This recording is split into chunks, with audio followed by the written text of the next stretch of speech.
2025년 2월 24일 새벽기도에 오신 여러분을 주님의 이름으로 축복하며 환영합니다. 오늘 우리에게 주신 하나님의 말씀은 누가복음 6장 32절에서 36절까지의 말씀만 같이 보도록 하겠습니다. 제가 가진 성경으로는 신약성경 99쪽에 있습니다. 32절의 말씀입니다. 너희가 만일 너희를 사랑하는 자만을 사랑하면 칭찬받을 것이 무엇이냐? 죄인들도 사랑하는 자는 사랑하느니라. 너희가 만일 선대하는 자만을 선대하면 칭찬받을 것이 무엇이냐? 죄인들도 이렇게 하느니라. 너희가 받기를 바라고 사람들에게 꾸어주면 칭찬받을 것이 무엇이냐? 죄인들도 그만큼 받고자 하여 죄인에게 꾸어주느니라. 오직 너희는 원수를 사랑하고 선대하며 아무것도 바라지 말고 꾸어주라. 그리하면 너희 상이 클 것이요 또 지극히 높으신 이의 아들이 되리니 그는 은혜를 모르는 자와 악한 자에게도 인자하시느니라. 너희 아버지의 자비로우심 같이 너희도 자비로운 자가 되라. 누가복음 6장의 말씀을 보면 주님을 따르는 제자들이 어떻게 해야 될 것을 말씀하고 계십니다. 즉 그리스도의 제자가 된 그 자들의 삶이 어떠해야 하는지를 말씀하고 있습니다. 복음을 들었습니다. 그리고 제자가 되었습니다.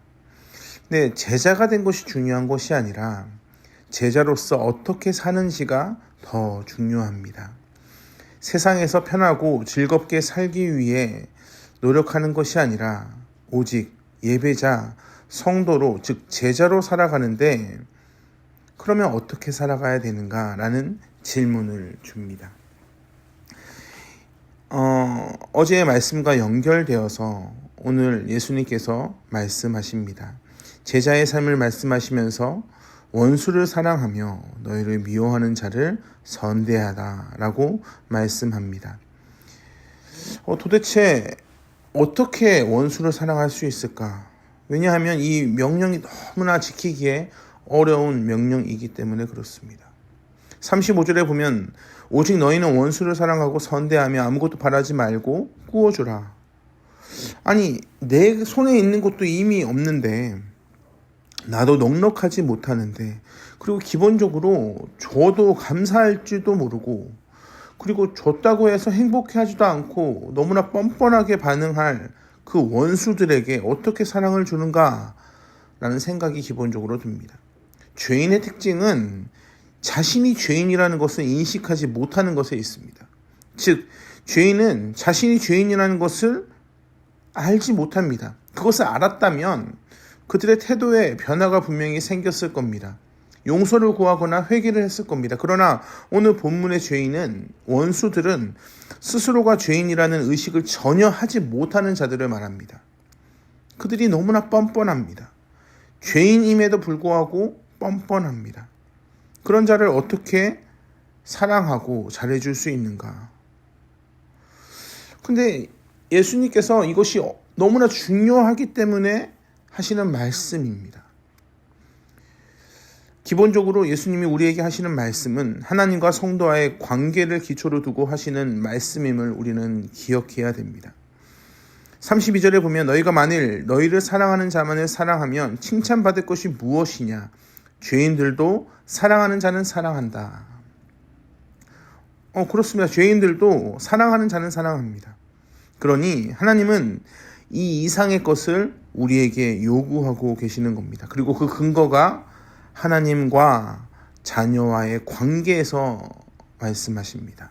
36절에 보면 너희 아버지의 자비로우심 같이 너희도 자비로운 자가 되라 라고 말씀하시면서 우리의 아버지가 하나님 되심을 분명하게 말씀하고 계십니다. 에베소서 5장 1절에 보면 자녀에 대해서 뭐라고 말씀하시냐면 그러므로 사랑을 받는 자녀같이 너희는 하나님을 본받는 자가 되고 라고 말씀하셨습니다.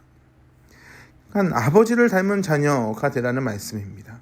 하나님이 우리에게 보여주신 모습은 죄인인 우리를 먼저 사랑하셔서 자기의 독생자 예수 그리스도를 우리에게 보내주셨습니다. 예수님은 어떠한 모습을 보이십니까? 예수님은 우리를 원수로 대하지 않으십니다. 죄인인데 우리를 원수로 대할 수 있는데 그렇게 하지 않으십니다. 사랑하십니다. 따뜻하게 떡과 물고기를 떼어서 주셨습니다. 참 이것이 신앙생활의 어려움입니다. 솔직하게 우리는 인간으로서 이것을 극복하기가 참 어렵습니다. 하나님의 나라를 우리에게 허락하셨다라고 말씀하실 때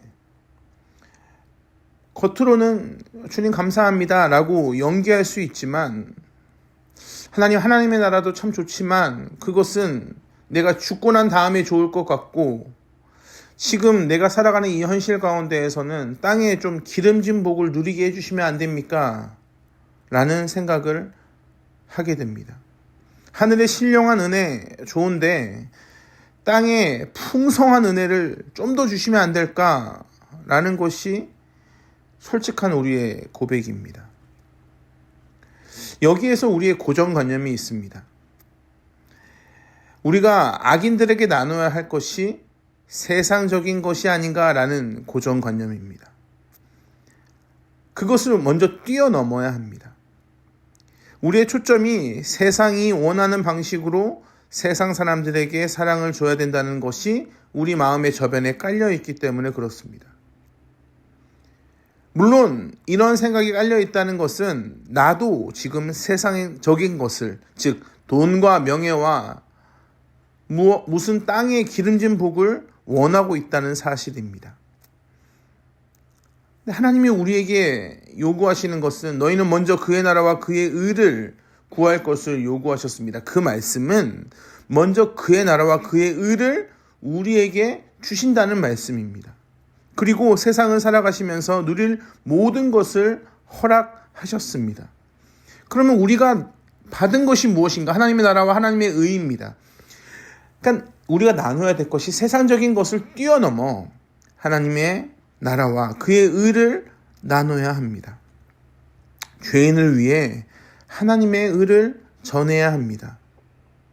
나머지는 하나님의 사랑을 주면서 그저 덤으로 나눌 수 있는 세상적인 물건입니다. 예수님은 죄인을 사랑하셨습니다. 그래서 우리를 품으십니다. 그것에 대한 대가가 없습니까? 그렇지 않습니다. 오해하지 말아야 합니다. 죄는 죄입니다. 우리는 하나님의 원수였습니다. 그 모습 그대로 사랑해 주시고 우리를 위해 하나님이 하실 수 있는 놀라운 은혜를 우리에게 허락하셨습니다. 자기의 목숨을 주셨습니다. 대가가 있었습니다. 그럼 그렇게 해서 다 끝났는가? 그렇지 않습니다. 하나님은 분명히 말씀하셨습니다. 우리에게 심판이 있을 것이다. 주님이 우리에게 원수를 사랑하라고 하시는 그 이유를 알아야 됩니다. 그것이 우리에게 해가 되고 그것이 우리를 어렵게 하기 위해서 요구하신 것이 아니기 때문에 그렇습니다. 그 근본은 우리가 죄를 짓는 사람이 되지 않기를 원하는 마음에 있습니다. 악을 악으로 갚으면 결국 내가 더 큰 죄인이 됩니다. 대표적인 예가 손양원 목사님의 이야기를 들을 수 있을 겁니다. 손양원 목사님은 두 아들을 순교당하는 것을 보게 됩니다. 사랑하는 두 아들이 총살되었습니다. 그리고 그 원수 같은 사람을 만납니다. 손양원 목사님은 그에게 예수 그리스도를 정합니다. 그리고 그가 회개하고 예수님을 믿자 그를 양자로 삼습니다. 그리스도의 사랑으로 용서하고 양자 삼는 그런 모습을 보입니다. 그 사람이 바로 안재선 씨입니다. 목숨을 건지고 양자가 된 안재선 씨는 자신의 행동을 깊이 회개하며 진심으로 손양원 목사를 자신의 아버지로 따릅니다. 만약 손 목사님이 자신의 아들을 죽인 안재선 씨를 죽였다면 이유와 어찌 되었든 결국 손 목사님은 살인자가 됩니다. 하나님은 이것을 원하지 않으셨습니다. 그래서 악은 내가 갚을 것이다. 그러니 너는 선으로 악을 이겨라. 결국 너의 손에 더러운 것을 묻히지 마라 라고 말씀하고 계시는 겁니다. 손 목사님이 누린 은혜는 순종으로 인한 놀라운 은혜였습니다. 우리가 어떻게 하나님을 사랑하고 원수를 사랑할 수 있는가? 이것이 꼭 필요합니다. 첫째, 기도해야 합니다. 내 감정이 아니라, 내 생각이 아니라 오직 하나님의 뜻에 순종하는 자가 되도록, 때로는 내 감정과 내 행동이 같이 가지 않을 때에도 하나님의 말씀에 순종하는 그런 자의 모습을 가질 수 있도록 기도해야 합니다. 두 번째는 복수하는 마음을 버려야 합니다. 악을 악으로 갚는 것이 아니라, 감정적으로 보복하고 싶은 것이 아니라 오직 하나님께 맡기는 겁니다. 사랑하는 성도 여러분, 세상에서 성도를 살아가면 억울하고 힘든 일이 많이 있습니다. 그럴 때마다 악을 악으로 갚는 것이 아니라 하나님의 마음으로 하나님의 의를 흘려보내는, 그래서 세상 그 누구도 풍성하게 누리지 못하는 하나님의 풍성한 은혜를 누리고 그 은혜로 하루하루를 살아가는 여러분이 되시길 주님의 이름으로 축복합니다. 기도하겠습니다. 사랑과 은혜가 풍성하신 아버지 하나님, 선으로 악을 이기라, 원수를 사랑해라. 우리의 생각으로는 참 지키기 어려운 명령입니다. 그러나 기도하게 하시고 기도를 통해 하나님이 기뻐하시는 그 길을 걸어가는 성도 되게 하여 주시옵소서. 감사합니다. 사랑이 많으신 예수 그리스도의 이름으로 기도합니다. 아멘. 우리 주 예수 그리스도의 은혜와 하나님의 풍성하신 사랑과 성령 하나님의 언제나 동행하시는 은혜가 오늘도 하나님의 능력을 힘입어 기도함으로 순종하겠습니다 라는 믿음의 고백을 하는 모든 성도님들을 위해 지금부터 영원토록 함께 하시길 간절히 축원하옵나이다. 아멘.